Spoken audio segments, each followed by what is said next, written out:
Sometimes, especially for those that make the intention of Hajj, it doesn't really hit them that, inshallah, you had the niyyah, so bidnillahi ta'ala, because you had the intention, the sincere intention, it counts. But I didn't feel it, right? I didn't get to go to Medina and go to Mecca. I didn't feel the struggle of Hajj. And so it's hard for me to conceive that perhaps I actually would have the reward of Hajj. May Allah subhanahu wa ta'ala grant it to all of us who made the intention for Hajj or Umrah. Allahumma ameen.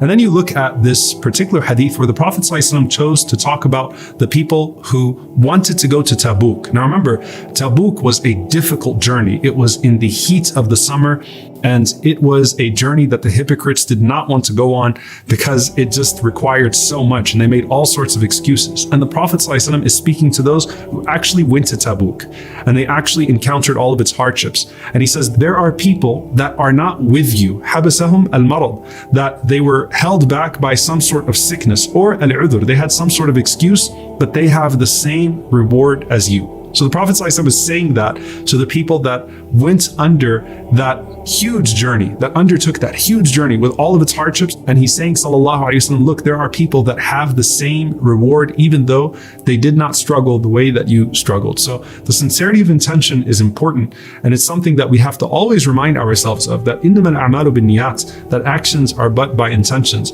It's not just some sort of comfort that the Prophet ﷺ gives to us when we can't fulfill a deed. It's something that requires work. Like, you have to actually work on your intention and make sure that as you intend to do something, that you sincerely intend it for Allah subhanahu wa ta'ala, and then the reward is assured from Allah subhanahu wa ta'ala. Now, one of the things that we see with the Sahaba is that when they moved to Medina, for example, they were unable to make it to Mecca and they missed Umrah. And we see the wisdom of the hadith of the Prophet ﷺ, where he says that whoever makes wudu in Medina and then he heads out to Masjid Quba, the first masjid in Islam, to pray 2 rak'ahs, that will equal Umrah, that will actually equal Umrah. So imagine if you just moved to Medina and you now have that comfort from the Prophet ﷺ that going out to Quba is like going to Mecca and getting the reward of Umrah. So that's something that we still do today, because in the mercy of Allah, though there might be context to these things, they are not restricted in their reward. This is something that is available to the entire ummah. And so you have one of the most hopeful hadiths, not just about attaining the reward of Hajj, but Hajj with the Prophet sallallahu alaihi wasallam.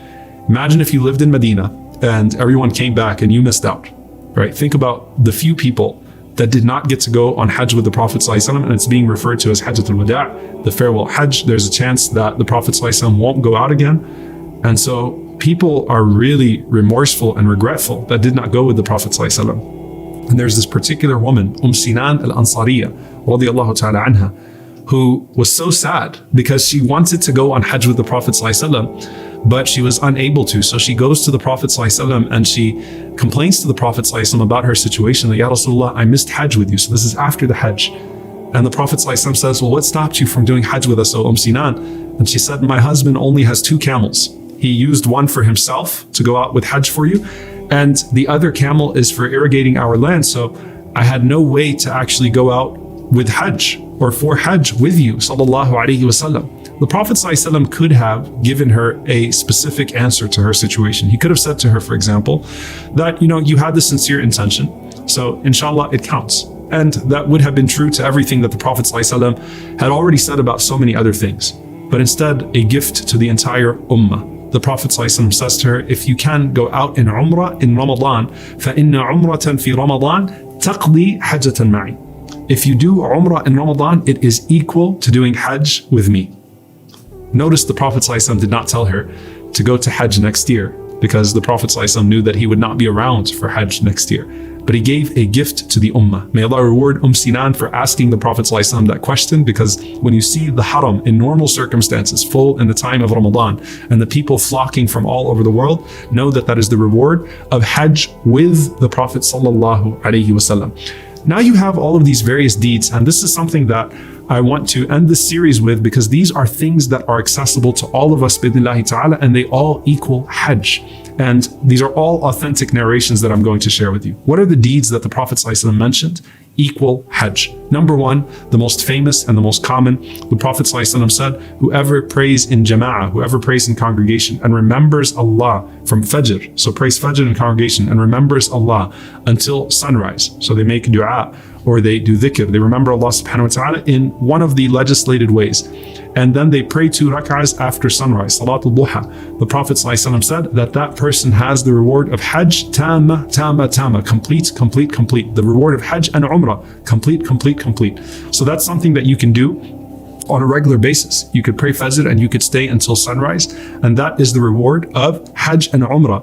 And that's something that the Prophet ﷺ mentions authentically. Then there are other narrations, all of them authentic. One of them, the Prophet ﷺ said, Man masha ila salatin maktubatin fil jama'ah. Whoever walks to one of the obligatory prayers to pray in congregation, fahiya kahajja, then that is the reward of Hajj. وَمَنْ مَشَى إِلَى صَلَاةٍ تَطَوُّعٍ. And whoever walks to pray a voluntary prayer in the masjid, then that is Umrah. And in one narration, the Prophet ﷺ specified Salatul Duha. So if a person one day decides that they want to go to Salatul Duha, or they want to go pray 2 rak'ahs in the masjid, Salatul Duha, or a voluntary prayer, then that is the reward of Umrah. And when a person walks to the mandatory Salah, and the Prophet ﷺ says, that is like a Hajj, complete. What about the other things? And notice they all surround the masjid here, right?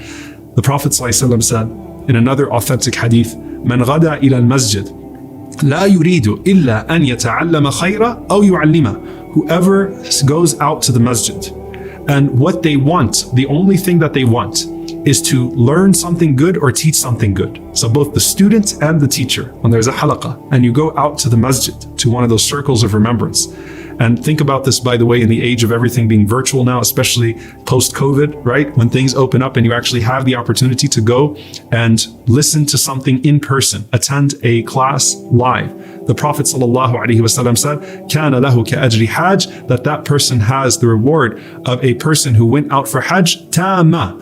And he said, all together, complete. Why does the Prophet ﷺ keep saying Tama? Because you might be thinking to yourself, come on, Ya Rasulullah, really? The entire Hajj? The Prophet ﷺ is saying the reward of Hajj, complete. So these are things, subhanAllah, that surround the masjid that a person could do on a regular basis. Praying Salatul Fajr and staying until Salatul Duha. Going to the obligatory prayer or going to pray a voluntary prayer, specifically perhaps Salatul Duha when they have the opportunity to do so. Or a person going to the masjid to learn or to teach. May Allah subhanahu wa ta'ala make that reward accessible to all of us. Allahumma ameen. And then there's one more narration that I want to share with you in this regard, also an authentic narration from Anas ibn Malik radiallahu ta'ala anhu, a powerful narration.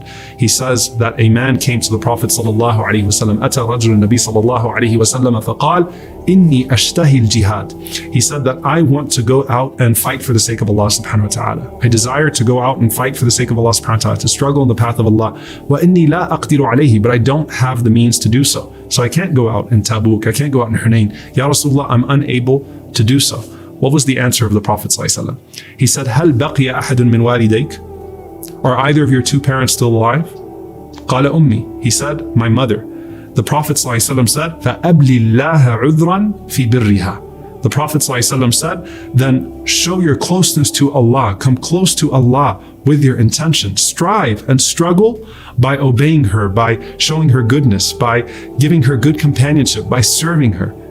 And the Prophet ﷺ, and of course we know that when it comes to jihad, this is the famous narration where the Prophet ﷺ sent the young man back and he said, فَفِيهِ مَا فَجَاهِدْ, then strive in your parents, right? Strive in their favor, that go back to your mother, heaven is under her feet. But here in this particular narration, which is an authentic narration, the Prophet ﷺ says, فَإِنَّكَ إِذَا فَعَلْتَ ذَلِكَ, that if you do what I just told you, if you honor your mother, the Prophet ﷺ said, فَأَنْتَ حَاجٌ وَمُعْتَمَرٌ, you are a person who is amongst those who do Hajj and Mu'tamir. You are one of those who has done Umrah, wa mujahid fi sabilillah. So subhanAllah, if one of your parents is alive, honoring your parent is like jihad and Hajj and Umrah all together. And this is an authentic narration from the Prophet sallallahu alaihi wasallam.